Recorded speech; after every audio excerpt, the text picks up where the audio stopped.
Buenos días a todos los que se están conectando. Vamos a esperar unos minutitos más para que se sumen todas las personas que se inscribieron. Así que vamos a esperar 2 o 3 minutitos más.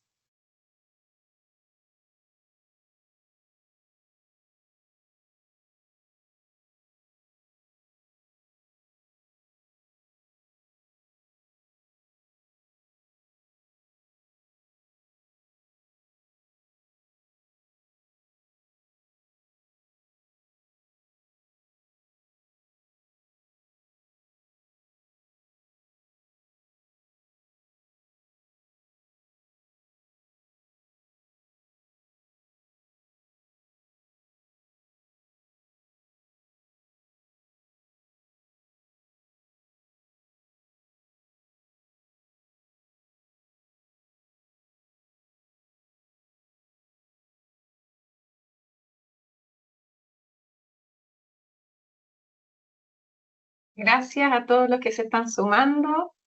Agradecemos también el entusiasmo por este webinar. Vamos a esperar, como dije hace un ratito, unos minutos para que se puedan sumar las personas que se inscribieron. Tuvimos alta convocatoria, así es que les ruego un poquito de paciencia para esperar 2 minutitos más.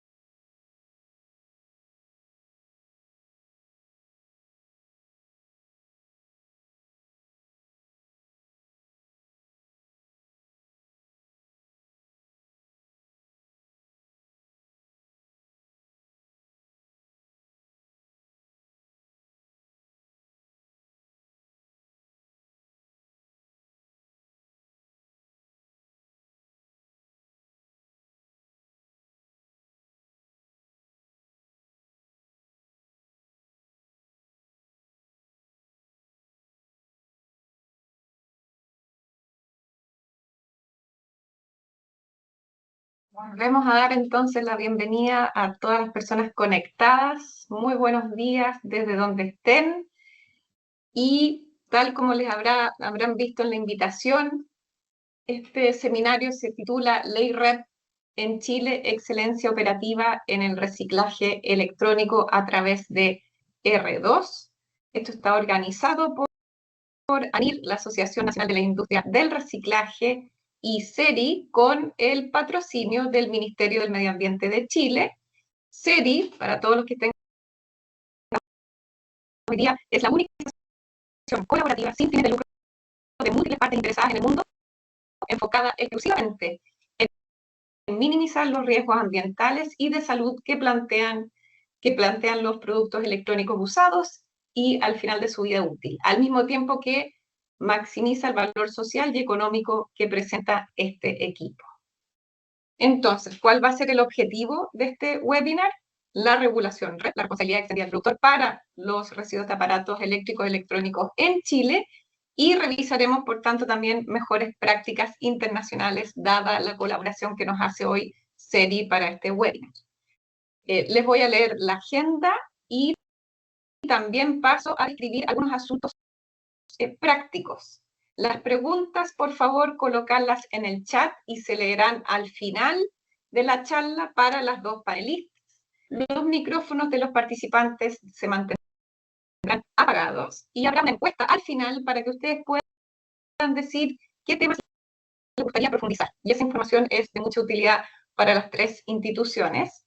Así es que recordarles, por tanto, que vamos a partir con una revisión de la regulación red para RADE con Paz Maluenda, luego presentará Joana Rosales por parte de SERI, más detalles sobre las prácticas internacionales y sobre R2, y luego vamos a ir a las preguntas, ¿no es cierto?, que tengan del público.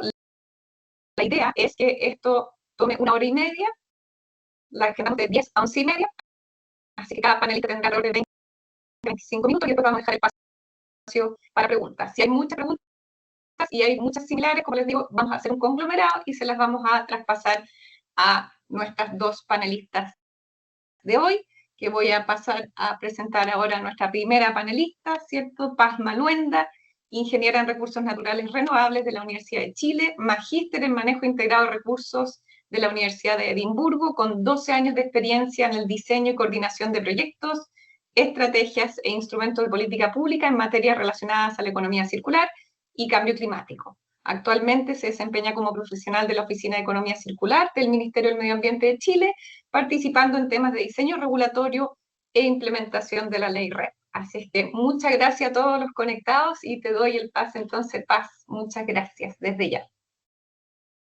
Muchas gracias, Antonia, por la presentación. Muchas gracias también por esta invitación. Para mí, de verdad, es un placer venir a hablar no solamente del decreto, sino que darle el foco a los gestores, que muchas veces son presentaciones que quedan un poquito de lado. Así que de verdad, encantada de poder hacerles esta presentación. Por favor, coméntenme si pueden ver mi pantalla.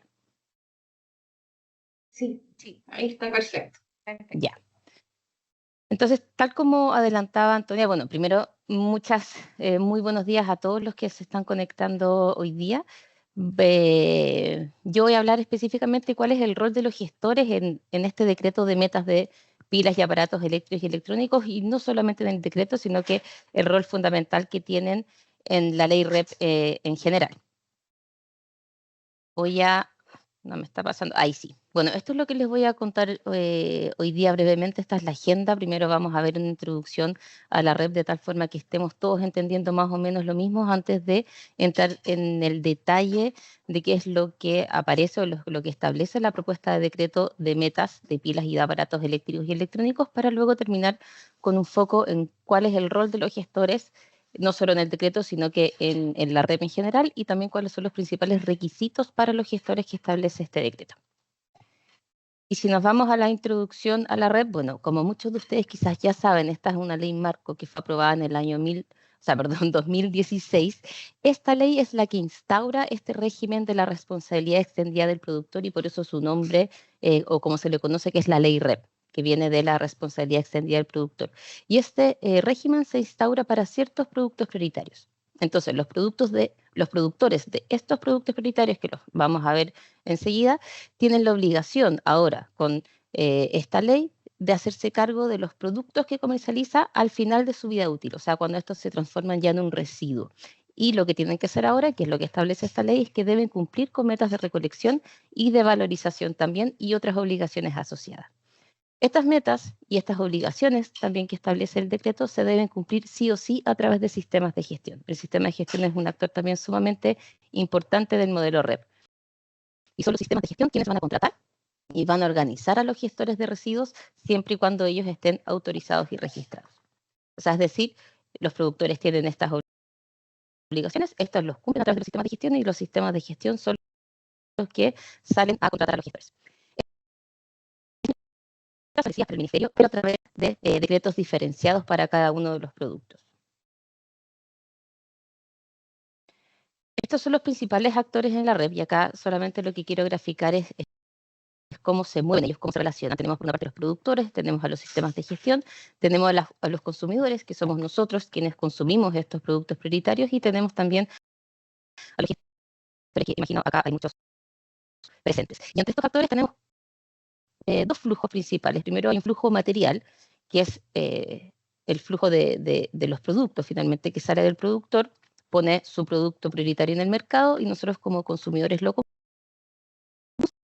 y luego y ese es el que nosotros entregamos a los gestores. Y en paralelo también hay un flujo de financiamiento que va desde los productores, financian los sistemas de gestión, y son los sistemas de gestión quienes organizan todo este sistema de recolección y valorización, contratando a los resultados. Este es el modelo que fomenta la ley. Es un modelo más bien asociativo, donde la idea es que los productores no salgan cada uno por su cuenta a cumplir sus metas, sino que estos se asocien o se adhieran a un sistema de gestión colectivo, y son estos sistemas de gestiones colectivos los que, a través de una licitación abierta, contratan a los gestores de residuos.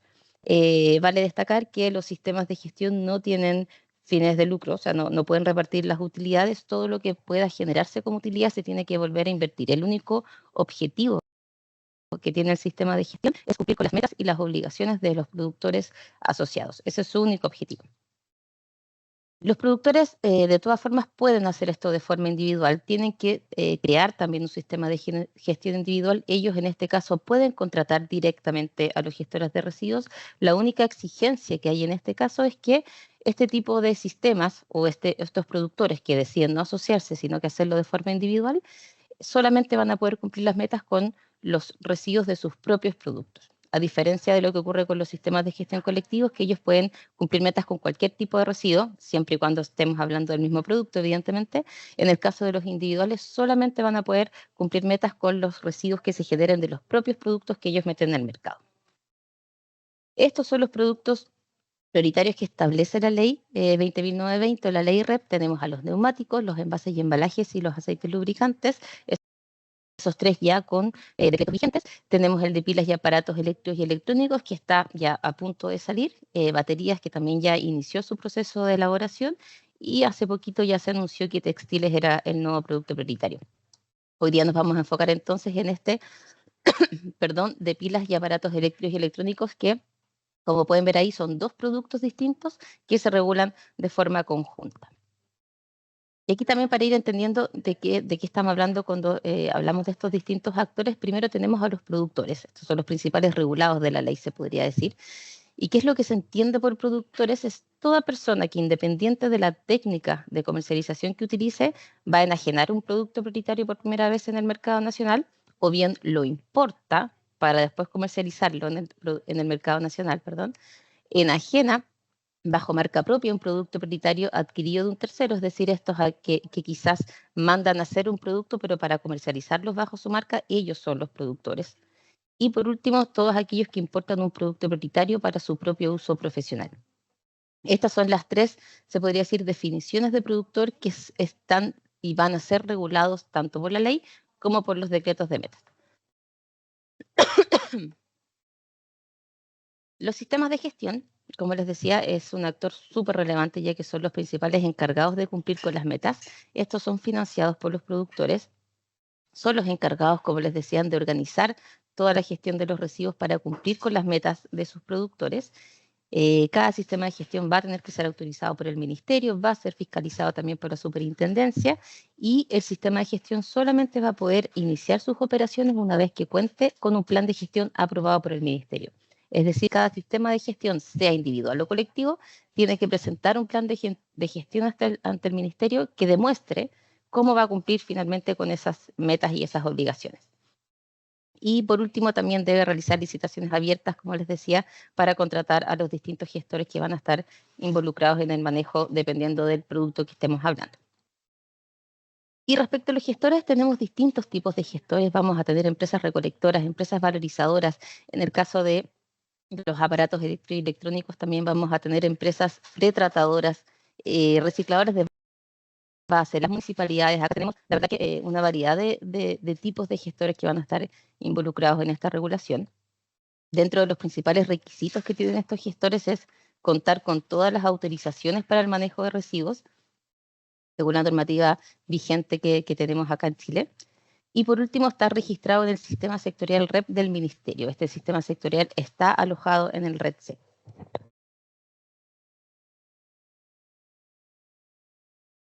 Y ahora vamos a entrar a ver un poquito más en detalle de qué trata este decreto de metas y obligaciones asociadas de pilas y aparatos eléctricos y electrónicos. Como muchos quizás ya saben, esto hace poquito fue ya aprobado por el Consejo de Ministros por la Sustentabilidad. Hoy día se encuentra en proceso de firmas. Prontamente va a entrar a toma de razón de Contraloría, así que esperamos que ya sea un decreto publicado en el Diario Oficial prontamente. Un poquito de contexto respecto a los aparatos eléctricos y electrónicos y a las pilas. En el 2024 se introdujeron al mercado cerca de 2.900 toneladas de pilas y casi 280.000 toneladas de aparatos eléctricos y electrónicos. Se estima que ese mismo año se generaron cerca de 2.600 toneladas de residuos de pilas y, por otra parte, un poquito más de 220.000 toneladas de residuos de aparatos eléctricos y electrónicos. Esto nos da una tasa de generación de 10 kilos por persona al año, más o menos. Respecto a los paneles, que es algo que también está siendo regulado por este decreto, se estima que el año 2024 ya se han introducido al mercado más de 1 millón de toneladas de paneles, Y se estima también que se ha ido generando también cerca de 11.000 toneladas de paneles a la fecha. Son residuos con un alto potencial de valorización, pero se estima que alcanzan apenas una tasa de reciclaje de un 4,9%, razón por la cual también la ley los incluyó dentro de los productos prioritarios a regular. Y este decreto en particular regula todo tipo de aparatos eléctricos y electrónicos, salvo algunas excepciones ahí en la propuesta de decreto, si están interesados pueden ver, incluyendo también a los paneles fotovoltaicos, y esto lo destaco también porque esto no estaba incluido en la versión preliminar del decreto, en el anteproyecto no estaban incluidos los paneles. Esto fue algo que se cuestionó en la consulta pública, por ende después fueron incluidos y la forma en que se incluyeron la vamos a ver un poquito más adelante. Cuando hablamos de productores de aparatos eléctricos y electrónicos y de pilas, en el caso de Chile, estamos hablando principalmente de importadores. Tenemos, creo que solamente un fabricante, pero cuando hablamos del grueso de productores son todos importadores. ¿Cuál es el universo? Cuando hablamos de productores de aparatos eléctricos y electrónicos, estimamos que son cerca de 17.000 productores, no es menor, y cuando hablamos de pilas, se estima que son unos 3.500 productores. O sea, este decreto regula más de 20.000 productores. Y hay algunas excepciones, quedan exceptuadas las microempresas. Aquí contarles un poquito cuál es la estructura de este decreto. Este decreto, como yo les decía, regula 2 productos prioritarios, pero también se definen categorías. Y las categorías dentro de cualquier decreto de la ley REP, que quizás ustedes han visto en otros casos como envases o como neumáticos o aceites lubricantes, establece estas categorías para ir diferenciando ciertos tipos de productos que tienen que regularse de forma similar y diferenciada a otros. Entonces, en este caso tenemos 2 productos, tenemos a las pilas y a los aparatos eléctricos y electrónicos, y dentro de los aparatos eléctricos y electrónicos tenemos 3 categorías. Por una parte, los aparatos de intercambio de temperatura, los paneles fotovoltaicos y otros aparatos eléctricos y electrónicos. Y pueden ver los otros aparatos eléctricos y electrónicos, va a ser el gran grueso de aparatos. Acá tenemos las lavadoras, los tostadores, las televisores. Entonces, si bien se separan los aparatos de intercambio de temperatura y los paneles, el gran grueso de aparatos regulados se va a incluir, perdón, estoy con una pelusa en la garganta. El resto de los aparatos regulados se va a agrupar en esta tercera categoría que se muestra. Estas son la estructura de las metas que establece esta propuesta. Acá todo productor, ya sea de los paneles o de los aparatos de intercambio de temperatura o de esta tercera categoría que agrupa el resto de aparatos eléctricos y electrónicos, va a tener que cumplir con una meta, ¿ya? Estos son los números. Separamos gráficamente a los paneles porque efectivamente esto se trata de forma diferenciada en todo momento. Y ahora les voy a ir contando rápidamente para no detenerme tanto en esto. Pero, a ver, como comentarios generales, la meta de recolección siempre va a ser la misma a la meta de valorización. Por eso siempre se habla de metas de recolección y valorización. Esto es sumamente importante. Las metas de recolección y valorización se van a entender cumplidas siempre y cuando su valorización sea debidamente acreditada. Y acá es donde los gestores tienen un rol súper importante que lo vamos a ver un poquito más adelante. Pero solamente esas metas se van a entender cumplidas cuando estén debidamente comprobadas. Cuando hablamos de la meta general de pilas y aparatos eléctricos y electrónicos, esto reúne a todos los productores, salvo los productores de paneles, ¿ya? Incluye también a los paneles a los aparatos de intercambio de temperatura. ¿Cómo se calcula esta meta? Esta se va a calcular en base al promedio de los aparatos eléctricos y electrónicos y las pilas puestas en el mercado los 3 años anteriores, sin contabilizar paneles. Si hay algún productor que además de sus otros aparatos introduce en el mercado paneles, los paneles se calculan aparte, ¿ya? Entonces, para la meta general son los 3 años anteriores, todo lo que se comercializa sin contar a los paneles. ¿Cómo se cumplen? En el caso de los GranSIC o los sistemas o los grandes sistemas colectivos de gestión, van a poder cumplir la meta con cualquier tipo de residuo de pilas o aparato eléctrico y electrónico, excepto paneles. ¿Ya? Paneles, acuérdense, siempre va a quedar aparte. ¿Y cuáles son los procesos que establece el decreto para poder cumplir con esta meta? Son 2. Está el reciclaje material está la preparación para la reutilización. En este decreto quisimos dar un importante fomento a la reparación de estos aparatos antes que el reciclaje. Por ende, ambos procesos van a ser aceptados para poder cumplir con la meta. Cuando hablamos de la meta específica de aparatos de intercambio de temperatura, esta meta se estableció con un objetivo súper claro, que era fomentar el correcto manejo de los gases refrigerantes que contienen estos aparatos. Se calcula de la misma forma, es el base al promedio de los aparatos de intercambio de temperatura que se hayan comercializado los 3 años anteriores. ¿Cómo se cumple esta meta? Bueno, los productores de aparatos de intercambio de temperatura, como les adelanté antes, van a tener que cumplir ambas metas, ¿ya? Tienen que cumplir con su meta específica, pero también van a tener que cumplir con la meta general. Ahora bien, todo lo que cumplan o todo lo que manejen para cumplir con su meta específica también le va a contar para la meta general. ¿Y cómo cumplen esa meta específica? A través de la recolección y la valorización exclusivamente de aparatos de intercambio de temperatura. De hecho, esa es la razón de por qué se estableció esta meta específica. Los procesos son los mismos que les dije antes, que la meta general, reciclaje material y preparación para la reutilización. Y cuando hablamos de los paneles, ellos tienen su meta específica aparte, esto debido a varias razones. Primero, los paneles tienen una variabilidad muy, muy alta. A veces hay unos picos gigantes en un año, año siguiente baja mucho la introducción al mercado. Entonces era muy complejo meterlas en el promedio de la meta general. Podían disparar quizás la meta y desvirtuar todo el cálculo. Entonces, por ende, se tratan de forma distinta. Y a la vez también tienen una larga vida útil. Estamos hablando acá de 25, 30 años. Entonces, por todas esas razones, acá se estableció que tenían una meta, por una parte, una meta específica, y además el cálculo se hace de forma diferenciada y se hace en base a la estimación de residuos que se van a generar en este horizonte de vida que tienen los paneles, considerando cuánto están metiendo en el mercado. Esta es la fórmula de Weibull, probablemente también algunos de ustedes la conocen. ¿Y cómo se cumple con esta meta? Bueno, los productores de paneles solo deben cumplir con esta meta específica, a diferencia de los de aparatos de intercambio de temperaturas, no deben cumplir con la meta general, pero si se dan cuenta, la meta específica de paneles es más ambiciosa que la meta general, así que ahí no debiéramos tener problema, y solamente deben cumplir la meta específica de paneles con paneles. Los procesos de valorización son un poquito más amplios. Acá se dejó establecido que van a poder cumplirse las metas, o sea, la meta específica con cualquier tipo de proceso establecido por la ley. Estos son 3: reciclaje material, preparación para la reutilización y valorización energética.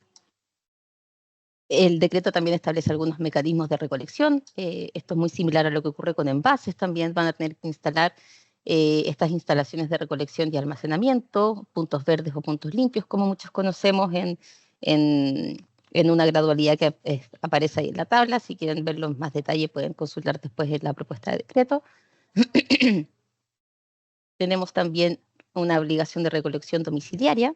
O sea, acá los productores, a través de sus sistemas de gestión y de los gestores que contrate, van a tener que hacer campañas de recolección al menos 2 veces al año, también abarcando ahí las viviendas del país que aparecen en la tablita. Y por último, acá los comercializadores tienen un importante rol también. Ellos van a tener que instalar puntos de recolección en sus áreas de venta, siempre y cuando estas sean de más de 400 metros cuadrados.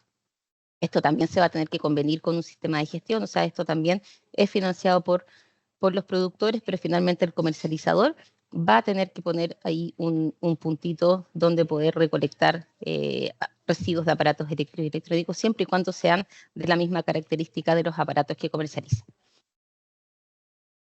Y ahora, ¿cuál es el rol de los gestores, no solamente en la REP, sino que en este decreto, y cuáles son los principales requisitos que establece este decreto? Bueno, primero, los gestores tienen un rol fundamental en la acreditación de metas, así lo establece la ley y también lo establece específicamente esta propuesta de decreto. En su artículo 29 dice: los residuos de pilas y de aparatos eléctricos y electrónicos se entenderán valorizados cuando un gestor autorizado y registrado realice con ellos dentro de Chile alguno de los procesos de valorización referidos en el artículo 28, que son los 2 que yo les mencionaba antes, o un proceso de pretratamiento de los residuos que asegure su posterior valorización.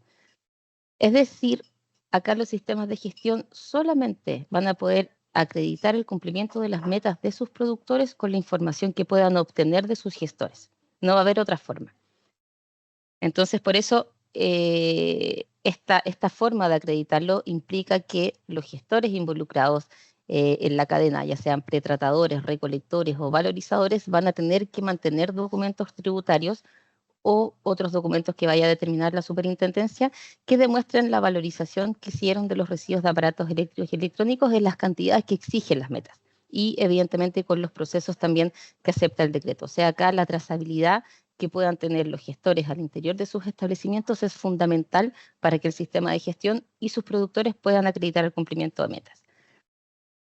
Otro punto importante es que para evitar la doble contabilidad, lo que también van a tener que estar demostrando los gestores que vayan a firmar algún contrato con los sistemas de gestión es que lo que ingresa a la planta, independiente si es una planta de pretratamiento o de valorización, proviene directamente de los mecanismos de recolección de residuos o proviene directamente de un consumidor industrial y los mecanismos de recolección eran los que yo les comenté anteriormente. ¿Esto por qué? Porque en esta industria se da mucho o está mucho más desarrollada que en otras de los productos prioritarios que establece la ley, donde el pretratamiento tiene un rol súper importante. Por ende, acá tuvimos que tomar la decisión de que, o tuvimos que evitar que se contabilizara, por ejemplo, lo que entra a un pretratador, pase después a un valorizador y eso se contabilice 2 veces. Entonces acá lo que se va a tener que demostrar, tanto el gestor que pretrata como el gestor que valoriza, es que esto no proviene de una etapa intermedia, sino que proviene desde el origen de la recolección de los residuos. Y eso también estamos hablando netamente de una trazabilidad de los residuos que ingresan a la planta. Por otra parte, sigo hablando de la acreditación de las metas. Si la persona jurídica que hace la recolección, o el gestor hablemos, que hace la recolección y hace la valorización es la misma persona jurídica, la cantidad de residuos que vayan a ser valorizados se va a tener que demostrar entonces a través de un balance de masas.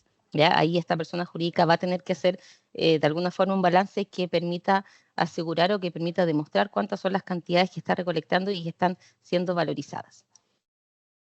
Y por último, si la valorización o este gestor hace su valorización fuera de Chile, lo que se va a demostrar, o sea, se deberá demostrar que se cumple también con la normativa vigente sobre el movimiento transfronterizo de residuos.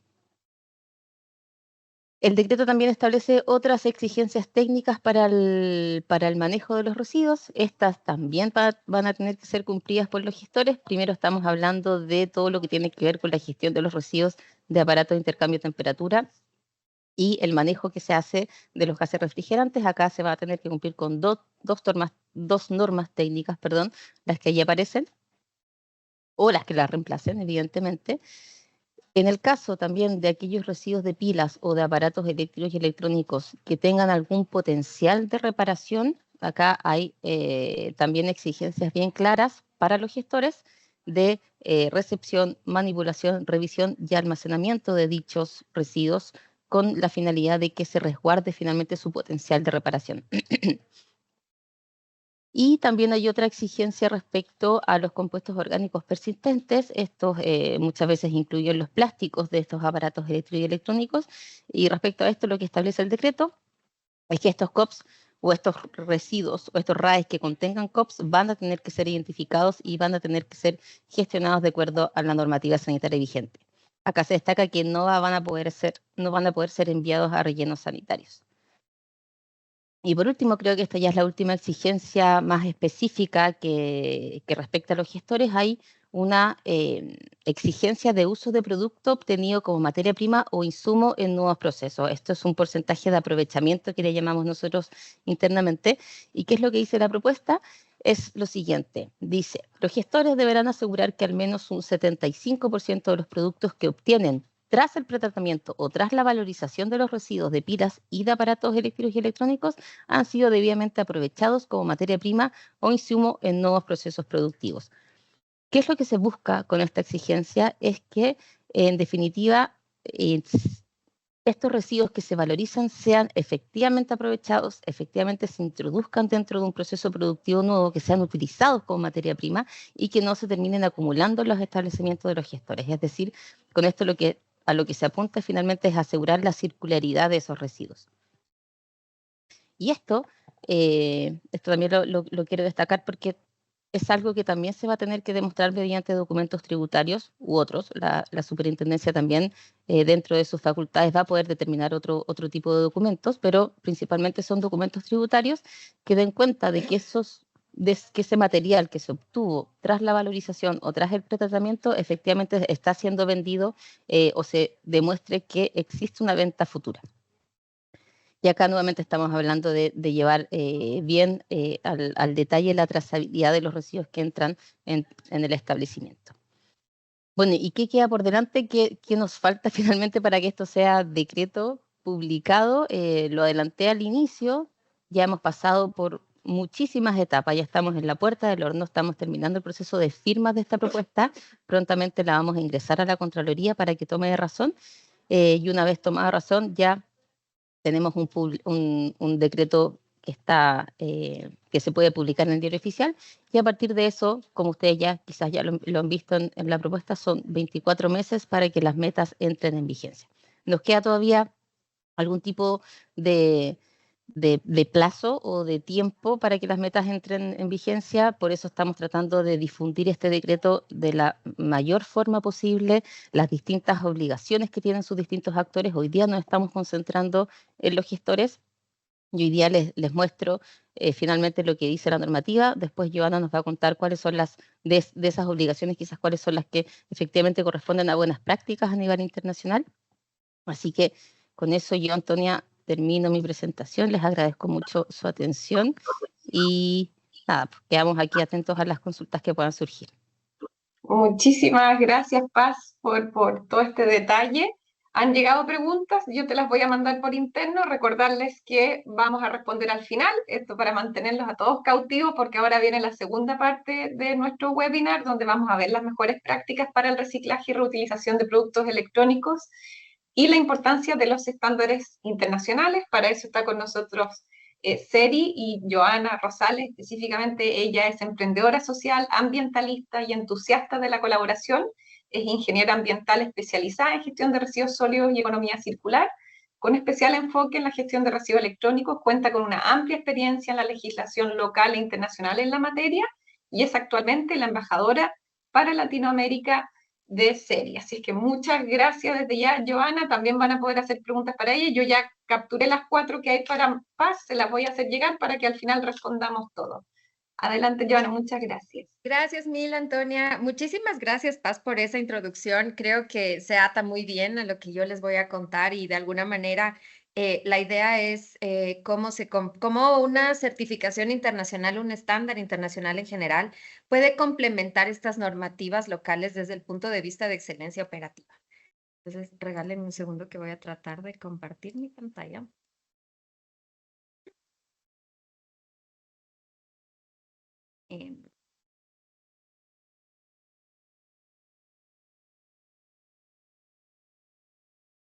Ahí creo que ya la pueden ver. Bueno.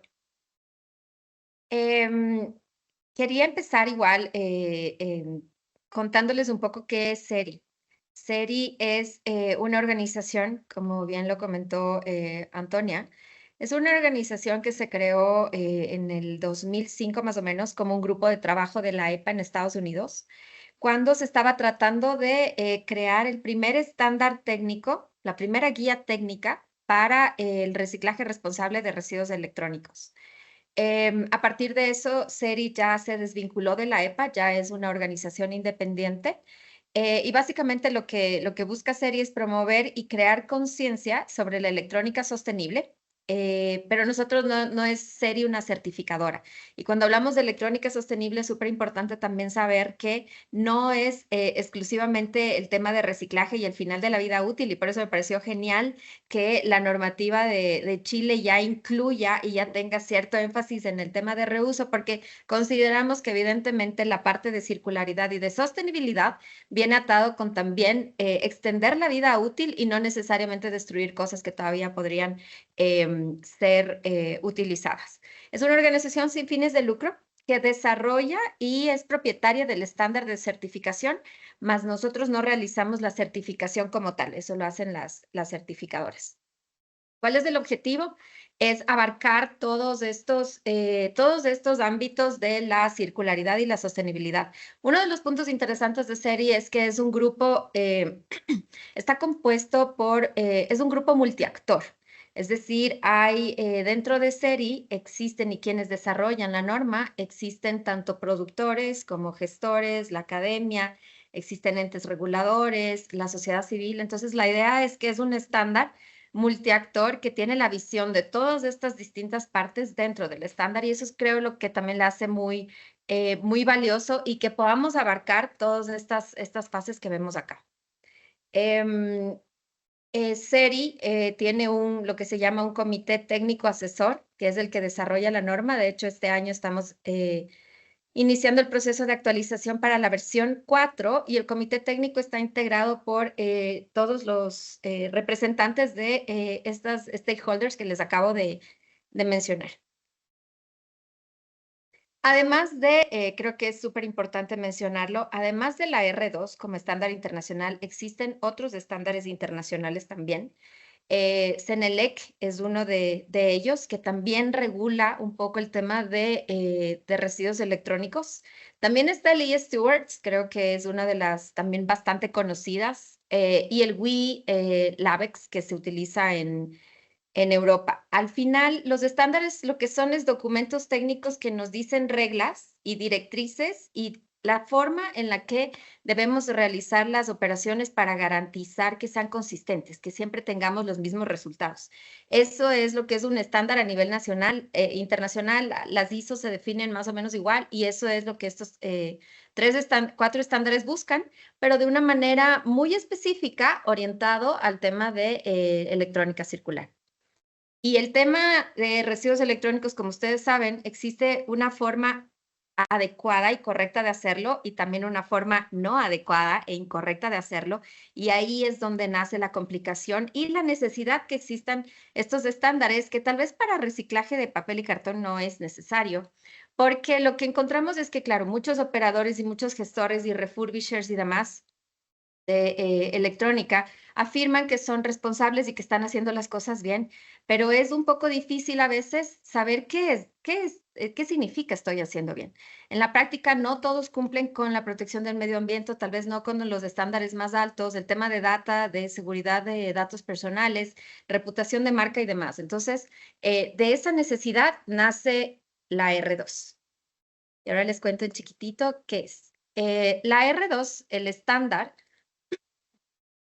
básicamente cubre, está diseñado para equipos electrónicos, componentes, materiales y principalmente del área de TICs, tecnologías de información y la comunicación, como que acá está más o menos el detalle de qué es lo que son las TICs. Los módulos fotovoltaicos y paneles solares se agregaron al R2 a principios del año pasado, entonces tenemos un capítulo específico para eso, reuso y reciclaje de paneles solares, que también me parece que es genial que la normativa chilena ya los considere, sobre todo porque Chile es uno de los países que tiene un parque solar fotovoltaico más grande. La R2 no es solo un estándar de seguridad de datos y tampoco es solo un estándar que ve el tema ambiental como la 14000, tampoco es un estándar que solo tiene el tema de salud y seguridad laboral como la 45000.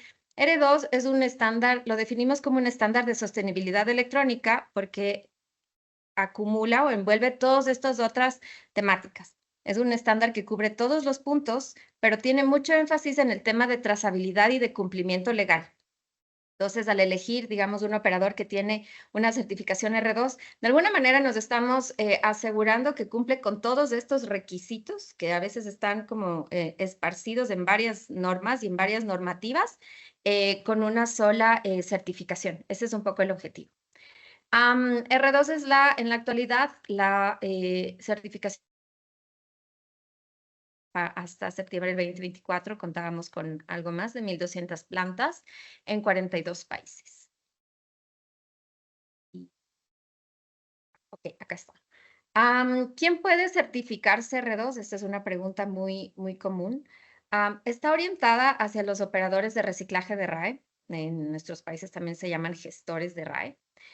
a quienes hacen reparación o reacondicionamiento de equipos electrónicos, a quienes también recuperan los materiales, o sea, las fracciones que ya han sido destruidas y separadas, quienes hacen ese procesamiento final también pueden certificarse R2, a las empresas que prestan servicios de ITAD, que es básicamente de manejo y de recuperación de activos electrónicos, a servicios técnicos, a brokers, porque dentro de la industria de residuos electrónicos existe esta figura de brokers, que es básicamente el comprar materiales, residuos y venderlos, y a las empresas que hacen tratamiento y reuso de paneles solares. ¿Por qué consideramos que es importante la norma y sobre todo ligado ya a que en Latinoamérica existen cada vez más normativas y más exigentes? El primero es en los temas de, por ejemplo, muchos gobiernos y muchos clientes estamos obligados ya a reducir los riesgos de manejo de información. Y el tema de disposición final de equipos electrónicos, el final de la vida útil, muchas veces no está mapeado como un riesgo inminente de que existan filtraciones de información.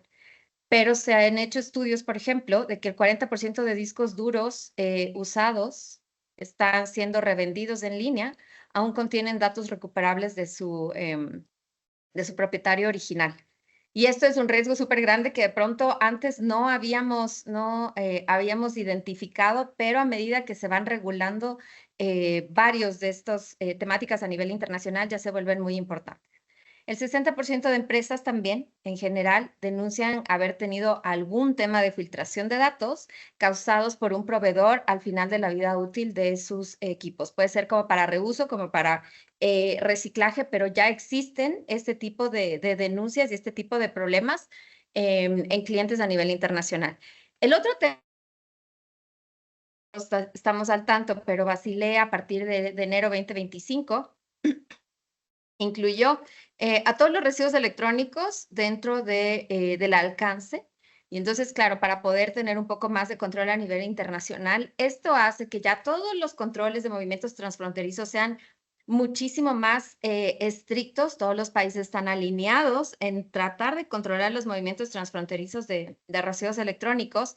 Y esto ha empezado a generar multas y sanciones penales por los movimientos. Y a veces pensamos como bueno, finalmente ese es un tema entre el importador y el exportador y esas multas y sanciones se quedan allá, pero luego también es un tema de marca, de qué equipos que tienen mi marca o lo que sea están dentro de estos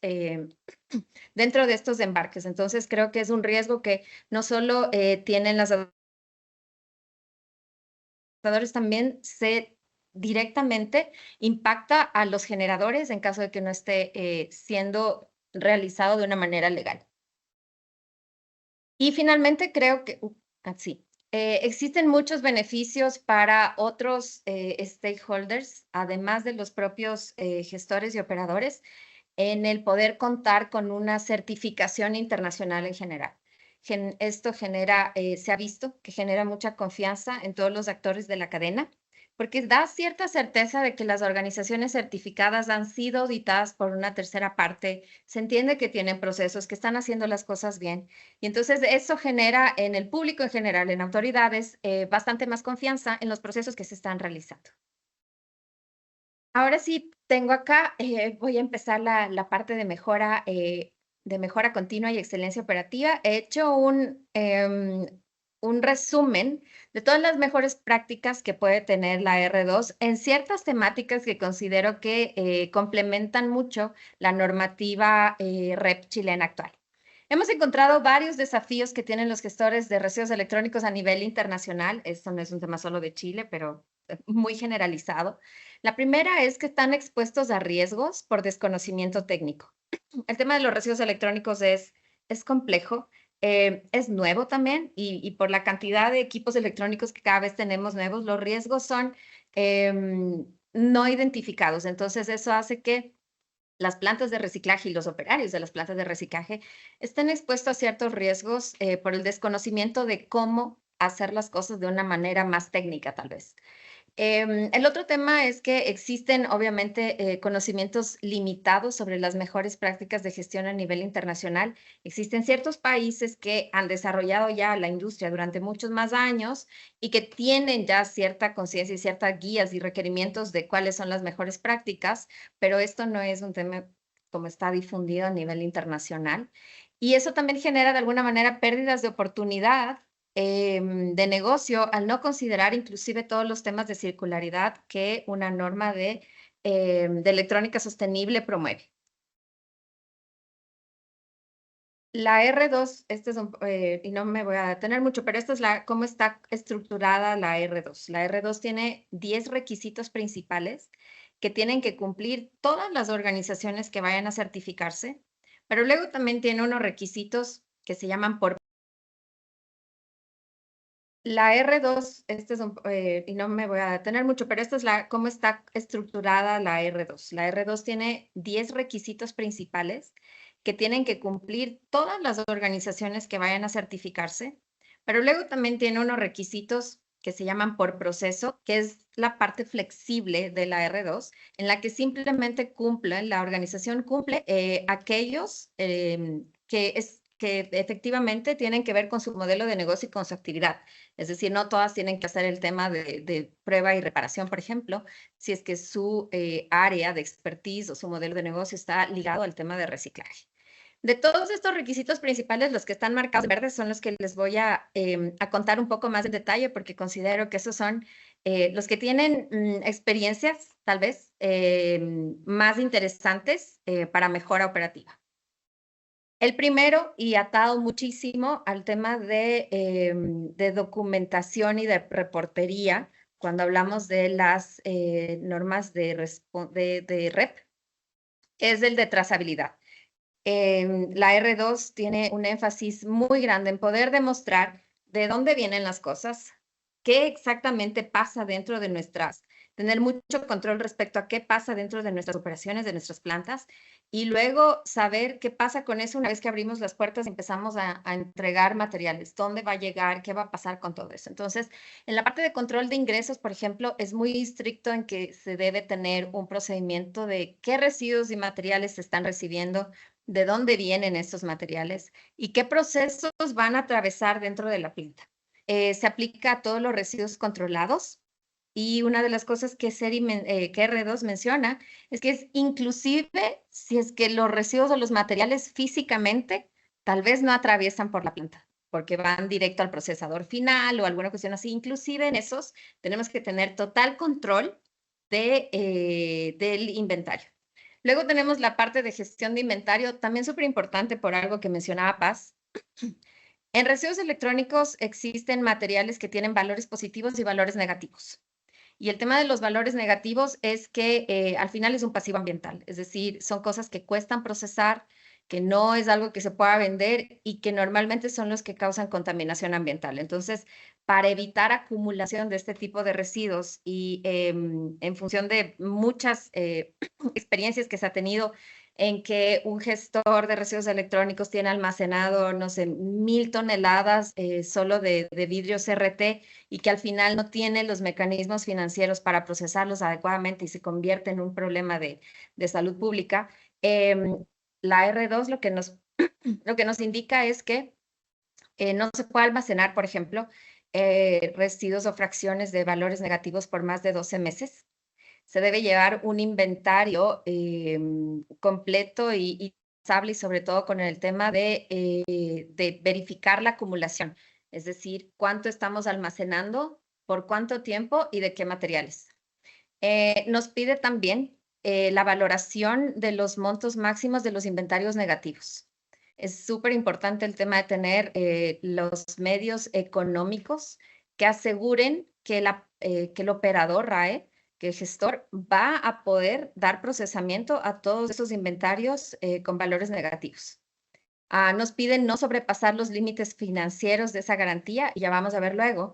Además de valorar cuál es la capacidad que tengo yo de almacenamiento de inventarios negativos, me pide tener una garantía económica reservada para poder lidiar con esos valores negativos.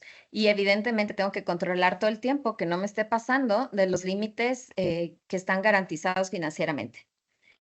Para la parte de control de egresos, necesitamos descripciones precisas de materiales y esto muy alineado al tema de a dónde van, qué va a pasar luego. ¿Están realmente siendo valorizados? ¿Están siendo exportados? ¿Están siendo exportados a dónde? Entonces, todo el control de egresos tiene que ver con eso, la descripción precisa de los materiales, a dónde van los materiales y qué va a pasar con eso, cuál es el proceso posterior, ¿van a ser valorizados? ¿Van a ser luego enterrados? ¿Van a ser incinerados? Es decir, tener mucho control respecto de qué pasa luego. R2 lo que menciona es que la responsabilidad de un gestor de residuos electrónicos no termina con lo que pasa en mi planta. De hecho, somos responsables hasta el final de la cadena aguas abajo. Y finalmente nos pide también para esto el hacer un proceso de selección y de auditorías de todos estos procesadores finales para saber que realmente están haciendo lo que dijeron que van a hacer con nuestros materiales, por esa responsabilidad que tenemos hasta el final. En cuanto a movimientos transfronterizos, la R2 nos pide comprobar el cumplimiento legal para cada uno de los movimientos transfronterizos. No es un tema de, en enero vimos que sí se podía hacer y ya es diciembre y esperamos que sí se pueda todavía hacer. Nos pide comprobar con cada uno de los movimientos transfronterizos para cada uno de los materiales y destinos y demostrar el cumplimiento legal en cada etapa del proceso. Y aquí, además de todos los documentos de verificación que normalmente las legislaciones tienen identificados para el tema de trazabilidad, la R2 también nos da un montón de otros recursos que sirven como para verificación, pero sobre todo se trata de la calidad de estos registros. No es solo registros por registros, sino de que sean de calidad. Entonces aquí tenemos, como mencionaba Paz también, facturas, BLs, listas de embarque, certificados de destrucción, cadenas de custodias, contratos, balances de masa y demás, que son medios de verificación que sirven para el tema de trazabilidad. Luego vamos con el anexo 1, que es la cadena de reciclaje aguas abajo. Entonces, todos los gestores R2 que entreguen de alguna manera materiales, productos, equipos a alguien más, a un procesador final, tienen que cumplir con el anexo A. ¿Qué nos pide el anexo A? Perdón, voy a tomar un poco de agua. Anexo A nos pide tener un proceso de calificación de procesadores finales, asegurarnos a quién escogemos para entregarles nuestros materiales, que realicen un manejo responsable, que cumplen también con los requisitos de R2, no necesariamente que estén certificados, pero que todos los requisitos que vimos anteriormente de mejores prácticas también cumplan estos procesadores finales. Que sepamos y entendamos muy bien cuál es el proceso y cuál es el manejo que realizarán. Entender muy bien sus mecanismos de control y de monitoreo que ellos realizan y verificar el cumplimiento de sus sistemas de seguridad, salud y ambiente.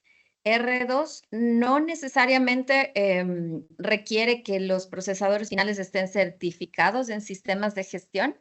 Sin embargo, sí pide que tengan algún proceso documental establecido que permita ver que están controlando todos los riesgos de seguridad, salud y ambiente. Eso por la parte de calificación. Ahora, en la parte de auditoría, también nos pide que anualmente hagamos una auditoría a estos procesadores finales con los que trabajamos y que seleccionamos.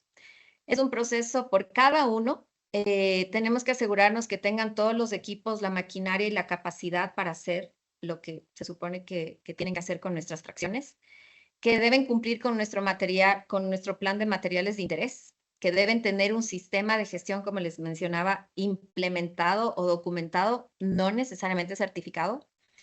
Y además es súper importante saber y tener trazabilidad de sus egresos, es decir, qué pasa con los subproductos o los productos después de sus operaciones, a dónde van, qué es lo que pasa al final.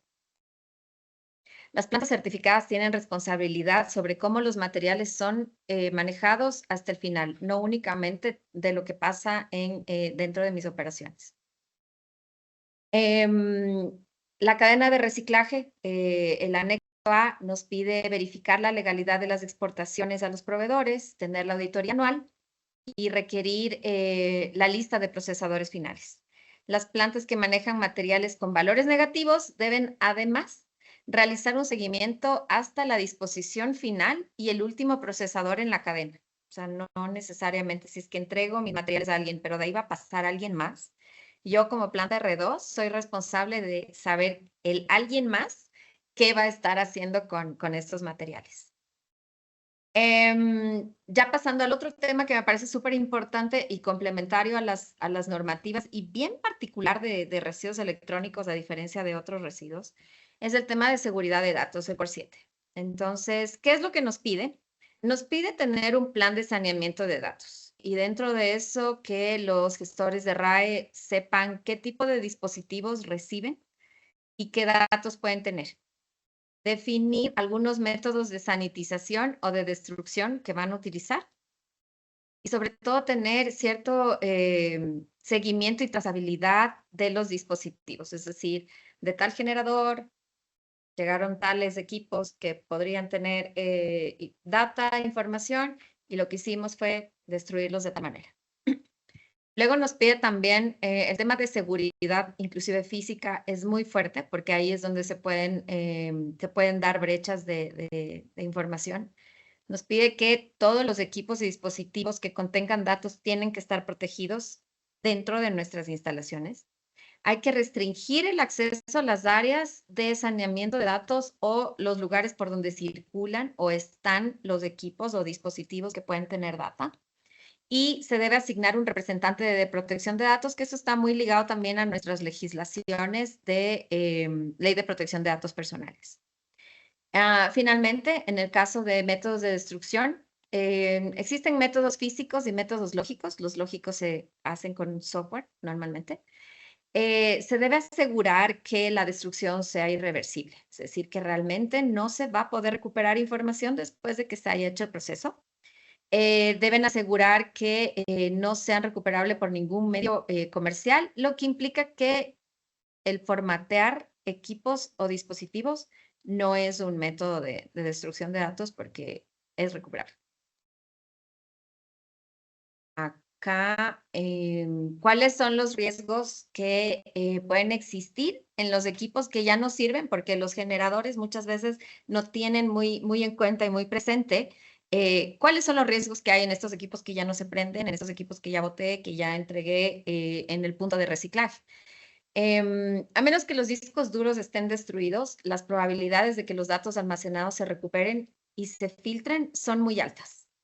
Y esto es algo que es una de las mejores prácticas, digamos, que ya se ha hecho una recolección de mejores prácticas a nivel internacional. Y esto es como lo que se ha identificado como riesgos. Los datos están en dispositivos, y ese es otro tema muy interesante, que no siempre visualmente tal vez sabemos en qué tipo de equipos o en qué tipo de dispositivos hay almacenamiento. Es muy claro en una computadora un disco duro, pero ahora, por ejemplo, las televisiones, inclusive las refrigeradoras, están conectadas a cuentas de correo electrónico, a cuentas de pago y demás. Entonces, existen un montón de formas en las que los equipos electrónicos almacenan información personal, información económica y demás.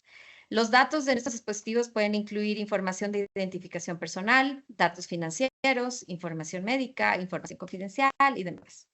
La vulneración de estos datos puede dar lugar a robos de identidad, a intentos de extorsión y obviamente pérdidas de propiedad intelectual cuando estamos hablando de información confidencial de organizaciones especialmente. Existen, y esto como para conocimiento, existen varios estándares de seguridad de datos a nivel internacional. El que la R2 está atado más directamente a la NIST 888 de Estados Unidos, pero también existe la norma, la ISO 27000 de sistemas de gestión de seguridad de la información, que es bastante estricta también. En casi todos nuestros países hay un reglamento general para protección de datos personales que también hacen ciertas referencias a borrado seguro de datos. el estándar IEE 2883, para que identifica mecanismos de desinfección de almacenamiento, y la certificación AAA de la NIDE, que garantiza destrucciones seguras de documentos y activos de tecnológicos. Entonces, esos son algunos de los estándares que, si es que es necesario, sería muy bueno como verlos, analizarlos para ver qué cosas o qué buenas prácticas, qué requerimientos tienen en cuanto a seguridad de datos. Como un resumen general, hay ciertos mecanismos de destrucción y sanitización de datos, como el data wiping, la desmagnetización, el borrado criptográfico y destrucciones físicas. Ya para ir cerrando, el capítulo 9 tenemos requisitos de instalaciones. Por ejemplo, todos los procesos deben estar bajo techo, todo en el área de almacenamiento tiene que estar etiquetado, señalizado, protegido de la intemperie, que no exista acceso directo a la planta. Como les comentaba, la R2 nos pide tener unas pólizas de seguro para empleados, póliza de seguro de potenciales riesgos, un plan de cierre y abandono muy bien estructurado y valorado, y una valoración económica de todos los procesos de inventario, de remediación y demás que se tengan que hacer, y un instrumento financiero que avale ese plan de cierre y abandono.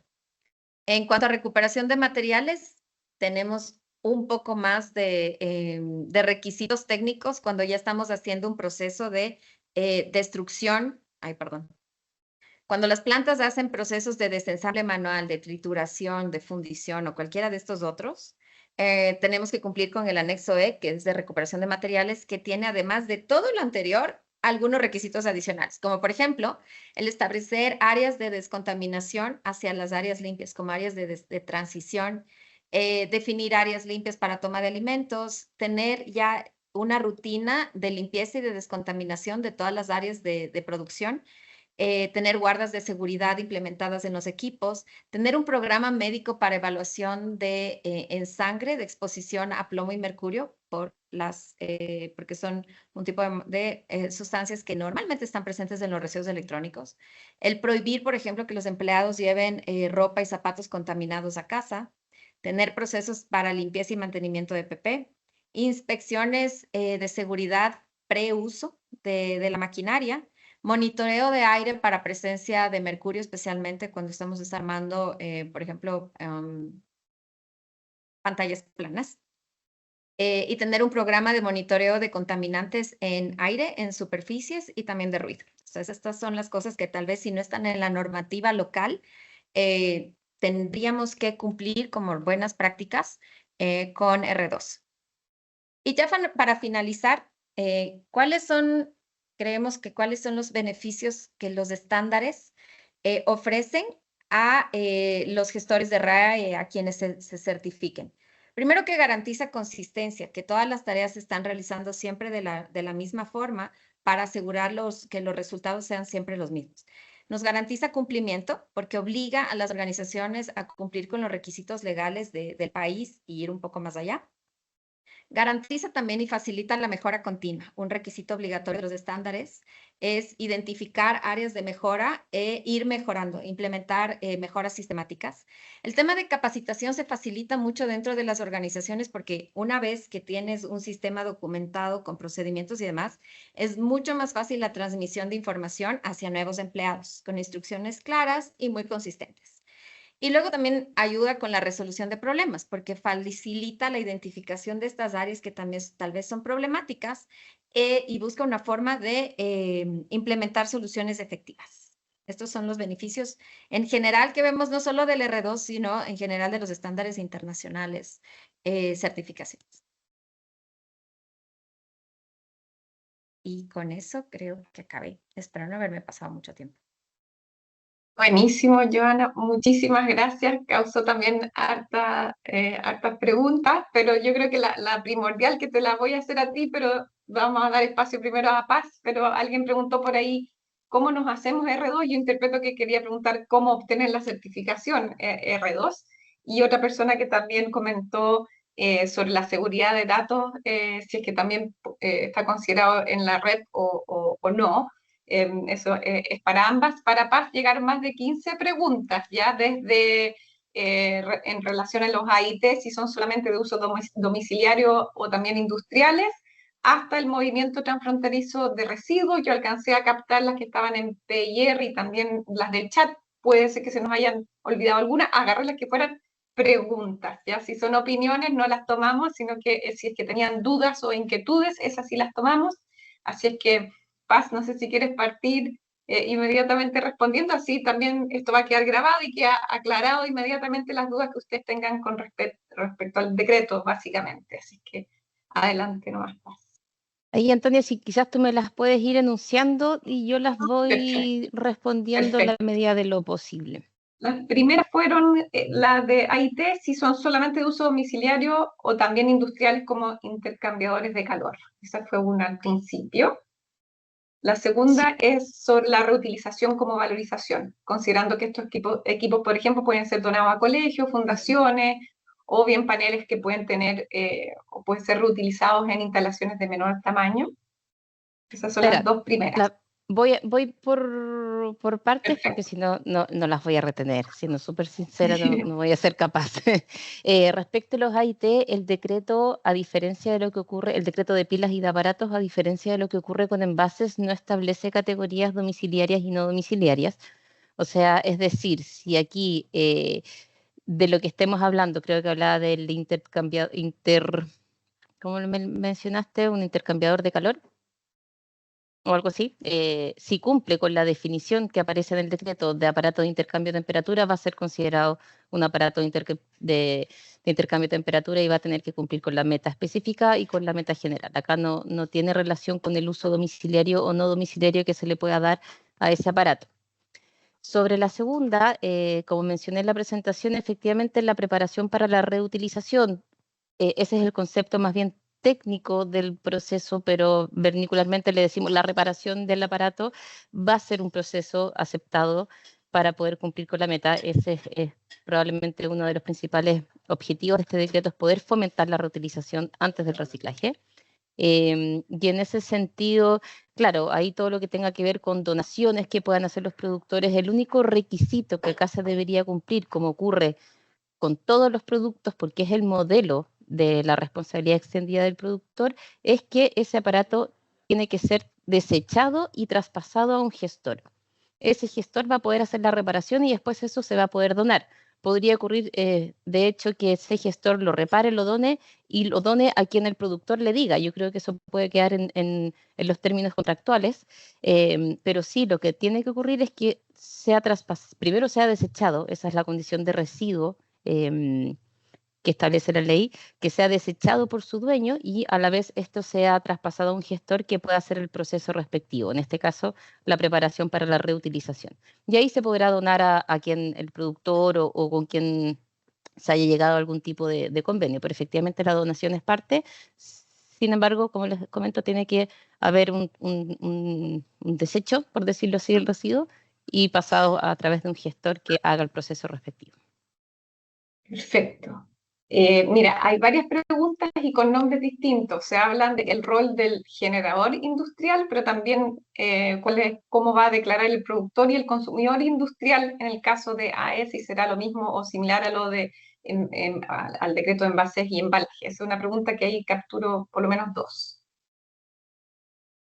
Ahí que se replica básicamente lo que se establece para los otros decretos de neumáticos, de envases y de aceites lubricantes. Efectivamente existe el rol o la figura de consumidor industrial. Con esto lo que se espera es que aquellos consumidores industriales, empresas, etcétera, que hagan un manejo interno de sus residuos también puedan ser contabilizados, ya sea a través de un sistema de gestión o ya sea porque ellos lo declaran directamente al ministerio. Pero efectivamente se replica esta figura, se replican las condiciones, etcétera. Salvo quizás algunos cambios que hemos ido haciendo, algunas mejoras que hemos podido ir incorporando respecto a la experiencia de los primeros decretos, pero se mantiene básicamente la misma lógica del consumidor industrial. Genial. Y aquí hay una pregunta que quizás también se puede complementar con Joana, porque ¿cómo se va a demostrar que al menos el 75% de lo valorizado en el extranjero como gestor exportador ha sido usado para nuevos procesos por el gestor internacional? Esa es la pregunta. El decreto, respecto a eso, el decreto no entra en tanto detalle. La idea de esto es que cada productor, a través de su sistema de gestión y a través de los contratos que firme con aquellos gestores que se adjudiquen las licitaciones, puedan determinar este tipo de cosas. O sea, acá la obligación es general. El productor, sea acá o sea afuera, perdón, el gestor, sea nacional o sea internacional, tiene que cumplir igual con las obligaciones ahí, y cada sistema de gestión tendrá que establecer en sus contratos cómo lo va a hacer el gestor, o bien el gestor, ellos llegarán ahí a algún tipo de convenio, cómo le puede demostrar que va a cumplir con este 75% de uso de lo valorizado. El decreto, como te digo, no entra en ese detalle, la idea no es sobre regular, sino que ahí cada sistema de gestión lo vea individualmente con los gestores. Genial. Y no sé, Joana, si quieres complementar un poco la experiencia Sí, internacional, si no y pasa a la creo que en la siguiente. parte de trazabilidad, justo que menciona la R2, al tener un énfasis súper fuerte en que se haga una calificación de los procesadores finales, inclusive internacionales, y el hecho de que sepamos exactamente qué es lo que van a hacer y que estemos auditando anualmente, creo que es una muy buena forma de luego poder dar evidencias de qué es lo que está pasando con esos residuos una vez que llegan a cualquier otro destino. Genial. Hubo varias preguntas sobre trazabilidad. Yo solamente recordarles que Paz mencionó que los lineamientos van a ser entregados por la SMA. Tú me corriges ahí, Paz, pero tú lo mencionaste en dos oportunidades, en el fondo, de varios detalles que va a entregar la SMA con respecto a la trazabilidad, si es que no me equivoco, porque hay por lo menos 2 o 3 preguntas más sobre trazabilidad y cómo se declara, y el RECSE, y también, bueno, cómo separar el mundo de lo peligroso y no peligroso. Eso también yo creo que sería bueno aclararlo desde ya. Sí, respecto a eso, Antonia, claro, el decreto establece los lineamientos generales, es la SMA, y ahí aprovecho de responder algunas preguntas de fiscalización que hacen. Es la superintendencia quien fiscaliza el decreto y el cumplimiento de sus obligaciones. Nosotros no tenemos absolutamente ninguna facultad de fiscalizaciones, meramente la SMA. Y en ese sentido, por experiencia de los otros decretos, efectivamente nosotros como ministerio hacemos el decreto, hacemos las obligaciones, establecemos las obligaciones generales, pero cómo se declara, qué es lo que se declara, qué es lo que se informa y cómo se informa para fines de fiscalización, eso lo determina la superintendencia. Entonces, en ese sentido, tampoco me atrevo quizás a adelantar algo, porque la superintendencia dentro de sus facultades va a definir, y esperamos también que con la experiencia que haya ido obteniendo de los otros decretos anteriores, va a ir definiendo las formas, los tipos de documentos, las temporalidades en las que se tienen que presentar. Entonces eso ya es facultad, todo lo que sea para fines de fiscalización ya es facultad de la superintendencia. Y respecto a lo peligroso y no peligroso, es una pregunta bien interesante, entiendo que salió también por ahí cómo se maneja. Aquí la REP, la ley y este decreto en particular no se mete con la peligrosidad de los residuos. Eso también es facultad netamente del Ministerio de Salud. Lo que sí son regulaciones complementarias, es decir, la ley REP, y en este caso este decreto, te establece cuánto tú tienes que salir a valorizar en función de lo que tú comercializas. El cómo lo tienes que valorizar, dependiendo si es peligroso o no peligroso, eso ya es materia de la regulación sanitaria. Entonces, esta regulación, y en lo que respecta a la REP, no se mete con el tipo de residuo. Eso lo va a establecer siempre MinSal, y a través del 148, ahí cada generador va a ver, dependiendo de la composición del residuo, si es peligroso o no peligroso y cómo lo valoriza. La REP te define cuánto tú debes valorizar para cumplir con la meta. No sé si me expliqué bien, pero son normativas complementarias que manejan temas diferenciados. Perfecto. Hay una pregunta también sobre ecodiseño, y yo la estuve leyendo, y yo creo que más bien la pregunta es si está considerado el ecodiseño dentro de este decreto. La pregunta dice: ¿cómo funcionará el ecodiseño en los RAEs debido a poder determinar los tipos de materiales que contiene cada tipo de producto para su adecuado tratamiento, disposición y trazabilidad, para no estar averiguando acá en Chile, por ejemplo, qué tipo de plástico o polímeros contiene? Si es que está considerado el aspecto de ecodiseño. Yo la pregunta la abriría también para llevar, no solamente para la ley REP, sino que también si a nivel internacional está considerado, o si lo tienen como punto también dentro del estándar internacional? Bien breve, efectivamente el ecodiseño fue un temazo que abordamos haciendo el decreto. A diferencia de lo que ocurre con envases, y por eso también lo quise poner en la presentación, nuestros productores no son fabricantes, son solamente importadores. Entonces, todo lo que pudiésemos regular respecto a ecodiseño era bastante limitado, a diferencia de lo que pasa en envases. En ese sentido, cómo lo quisimos abordar era en la ecomodulación de la tarifa. Ahí quisimos meter algún tipo de incentivo al ecodiseño, entendiendo, insisto, que nuestros productores no son fabricantes, son importadores. Lo quisimos abordar en relación a la disponibilidad de repuestos que pudieran tener los productores, a la disponibilidad de información técnica para la reparación quizás de esos aparatos, y eso que influya en la tarifa que estos productores tengan que pagarle al sistema de gestión. Pero ya en exigencias específicas de cómo hacer el aparato, la verdad es que ahí se escapaba de nuestras competencias, ya que esos son regulados, o sea, ni siquiera son regulados, son actores internacionales, no están dentro de nuestra regulación. Y del lado de R2, la certificación aplica obviamente y está orientada hacia gestores de RAE, republishers y demás. Entonces, el tema de ecodiseño, existen otras certificaciones para eso. No me acuerdo, hay una certificación EcoStar, creo que se llama, que son de temas de energía, es decir, para la regulación de ecodiseño en productores. Existen otro tipo de certificaciones que no tampoco están incluidos esos requisitos dentro de R2 porque tampoco llegamos hasta intervenir en cómo están siendo producidos los equipos. Aquí relacionado, hay una pregunta bien buena sobre si existirá alguna obligación o declaración jurada similar a la de neumáticos al momento de importar productos, dado que casi todos son importadores.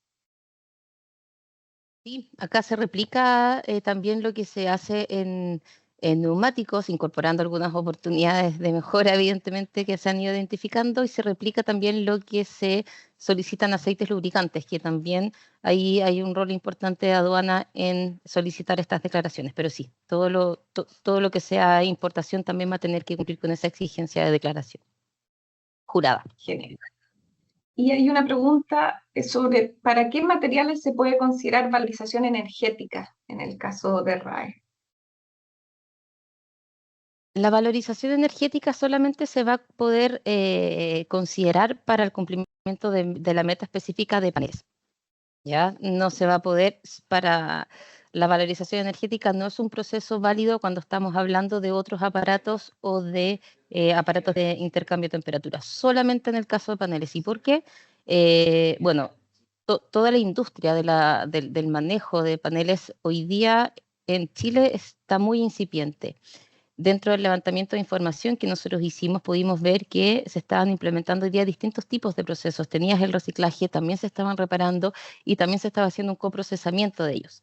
En ese sentido, a través del decreto no quisimos limitar, dado que es una industria incipiente, no lo quisimos limitar a cierto proceso u otro, sino que lo dejamos abierto, esperando que en una segunda versión del decreto quizás podamos tener más información sobre qué proceso está siendo más utilizado, qué proceso quizás tiene cierto impacto o no, y ahí quizás vamos a poder tratar de inclinar la balanza a cierto proceso que sea más beneficioso, pero hoy día a la fecha lo quisimos dejar abierto, por eso solamente para los paneles se va a poder cumplir a través de la valorización energética. Perfecto, está resuelto eso entonces. Aquí hay una persona del rubro la imprenta que tiene proyectos puntuales donde importan tarjeta electrónica, entonces también tiene la duda si entraría como producto prioritario de aparato eléctrico electrónico para la ley RED. Sí, ahí quizás ya van saliendo casos más, claro, más extraños, pero efectivamente la definición de aparato es tanto el aparato como sus componentes. Entonces, si ellos lo que importa si lo que importan es un componente de este aparato, efectivamente también estarían sujetos a metas y serían considerados un productor también. Ahora bien, ese caso a caso es y las distintas distinciones que pueda tener es lo que hay que ir analizando acá.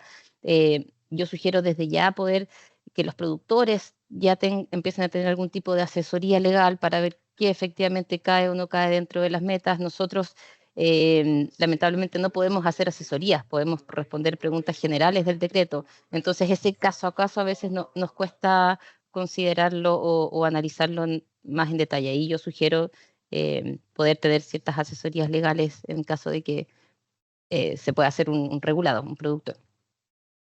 Genial. Y Joana también mencionaba el movimiento transfronterizo de residuos y sabemos que también se avanzaba en esa materia en Chile, pero no ha salido todavía el reglamento. Entonces había una pregunta por ahí por el chat, ¿cuándo estaría ok ese reglamento de parte del Ministerio del Medio Ambiente? Esa fue una de las preguntas. Y las otras, la verdad, son más opiniones y detalles de cómo se entiende un aparato eléctrico y otro electrónico vinculado a la regulación eléctrica, pero ahí yo a esa persona respondería que eso está bien definido en esta propuesta, entonces está bien clarita las diferencias, digamos.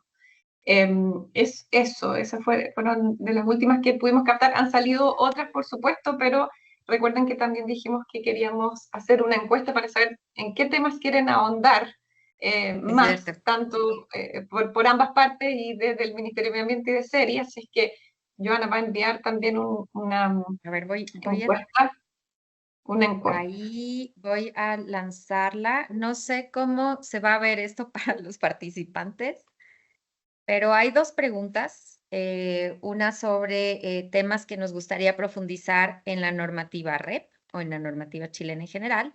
Y lo otro, temas que nos gustaría tal vez, sí, como profundizar en cuanto a la R2 como el estándar. Entonces, creo que ya está abierta. No sé si es que alguien las puede ver en algún lado. No sé cómo funciona. Aparecen, Joana, es como te da la opción de Ahí poder estaba compartiendo. responder. Sí, pero creo que a cada uno le debería salir como en su pantalla, tal vez. Sí. Ahí vamos con 10 ¿Cierto? respuestas, ya hay 10 respuestas y nos Bueno, interesa ya mucho entonces sí saber funcionó. exacto, sí funcionó. Si pudieran Súper. responder, esto es muy interesante también por si podemos hacer quizás un segundo webinar y seguir ahondando en más temas. Ese es el objetivo también de que ustedes puedan responder a este quiz, como Entonces, dice ahí está abierta el chat. y esperemos un par de, no sé, unos 2 minutitos hasta que Perfecto. vamos a tener un poco más de respuestas. Perfecto. Y Paz también va a hacer una pequeña aclaración sobre las últimas preguntas que hice y pudimos capturar ahí de ambos chats, del PIR y del chat. Sí, respecto a lo que mencionabas, Antonia, de movimiento transfronterizo, bueno, no es un tema que yo en particular lo vea acá dentro del ministerio. Entiendo que hoy día se está trabajando en una mesa junto con MinSal para poder responder a las observaciones que hizo MinSal del reglamento. Entonces, solamente decir que está todavía en proceso de elaboración, es un reglamento que ha resultado ser bastante complejo. Entonces, la idea es poder ir subsanando quizás las distintas observaciones de los actores. Hoy día en particular se está trabajando junto a MinSal para poder resolver las observaciones que esta institución hizo llegar respecto al reglamento. Así que está en elaboración. Buenísimo, gracias Paz por esa aclaración. Y mientras siguen respondiendo, Joana, bueno, quedó abierta cómo obtener la certificación R2 y para eso ustedes son los expertos. Em, Pues al igual que cualquier certificación, el proceso es muy similar, el entender la norma, el implementarla dentro de los procesos actuales y obviamente después ya encontrar una empresa que haga la certificación, el contactar a CERI para mostrar la intención de hacer la certificación, pero sí creo que cualquier comentario o duda sobre eso específicamente, creo que las podría tomar directamente, tal vez al correo electrónico, para quienes estén interesados en ese proceso. ¿Y podrías proyectar de nuevo tu correo electrónico? Porque también ya hay Sí, más detalles sobre ver. los costos, se están preguntando sobre los costos, me imagino que también Sí. les va a interesar también los tiempos, cuánto demora esto, así es que vamos a proyectar de nuevo tu Creo correo. que, sí, regálame un segundo. Tenemos se- un interesante webinar que es más o menos, lo hacemos una vez al mes en español, que se Ujú. llama R2 Intro, la introducción a R2. Y aquí justamente vemos todos estos puntos, como más a profundidad, cada uno de los 10 requisitos de la norma, más cómo prepararse para la certificación, cuáles son los costos, cuáles son los tiempos, etcétera, etcétera, etcétera. Entonces, sería buenísimo a quien le interesa, es gratuito y como les digo, lo hacemos una vez al mes en español. Regálenme un segundo que voy a compartir acá nuevamente acá.